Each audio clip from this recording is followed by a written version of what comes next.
جنت کے لیے کہا ہے کہ دوڑو اور دوزخ سے بچنے کے لیے کہا ہے، یہ اس کے بارے میں کیا؟ نہیں، وہ بات بالکل ٹھیک ہے، جنت کی طلب کا بھی اللہ حکم دیتا، پیغمبروں نے جنت کے لیے دعائیں کی،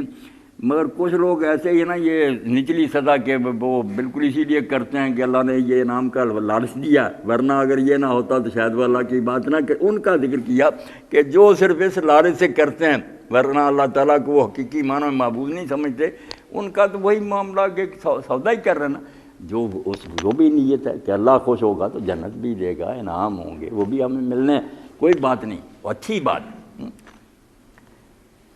ذہنیت کا ہی ہے نا فرق، لیول کیا، کوئی صرف اس لیے کر رہے ہیں کہ بھائی حوریں ملیں گی، شاید ملیں گے، یہ نہ اللہ کرتا تو شاید نہ ہی کرتا۔ یہ حضرت علی رضی اللہ عنہ کا بھی ایک دعا میں آتا نا کہ میں نے اللہ تیری عبادت دوزخ کے ڈر سے نہیں کی اور جنت کی طمع سے نہیں کی، بلکہ تجھ کو عبادت کے لائق پایا اس لیے عبادت کی، تو اپنے کمالات کی وجہ سے اس لائق ہے کہ تیری تعریفیں کی جائیں، نام یہ چیزیں تو دیتا تو اپنی خوبیوں کی وجہ سے حق نہیں تیرا بنتا تھا کہ ہم تیری حمد کرتے، ثنا کرتے، تیری تعریفیں کرتے، یہ ایک اعلیٰ اونچا مقام ہے نا ذہن کا۔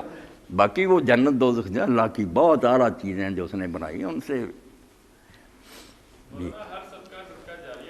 ہاں نہیں، صدقہ جاریہ کی اصطلاح تو سہل ان چیزوں کے لیے نا جو باقی ان کے اثرات رہے،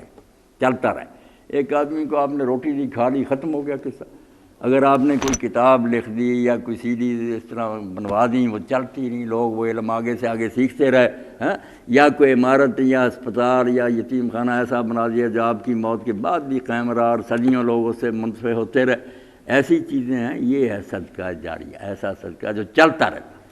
دوسرے صدقے کے مقابلے میں یہ بہت اعلیٰ چیز ہے۔